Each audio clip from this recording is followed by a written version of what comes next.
عبد الله ياسين، كابتن باريس سان جيرمان في مرحلة الناشئين، واللي في 2013 انتقل لبولونيا الإيطالي، وانتقل لترباني على سبيل الإعارة، ورجع بولونيا تاني، وراح فريق أريزو الإيطالي على سبيل الإعارة لحد ما عقده خلص مع بولونيا. وعبد الله كان لحد دلوقتي مسيرته ضعيفة جدا، ومشاركاته ما يكملوش 15 ماتش على بعض في الدرجات الأدنى من الدوري الإيطالي، عشان ينتقل لفرنسا تحديدا لفريق ليورنتي بي، ودي مش الفرقة الأصلية، ده فريق زي الناشئين،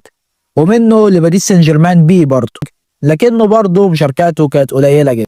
فيرجع لأم الدنيا من بوابة المقاولين العرب، قعد معهم 3 مواسم وكان قدم أداء حلو على فكرة، وبعدها انتقل لمودرن سبورت أو فيوتشر سابق، ولعب في مصر 64 ماتش، جاب 4 أجوال وعمل 4 أسيست، وبعدها انتقل للأنصار اللبناني، وحاليا هو بدون نادي. أحمد عبد المقصود، وده اسم صعب جدا تكون سمعته قبل كده. أحمد اتولد في اسكندرية،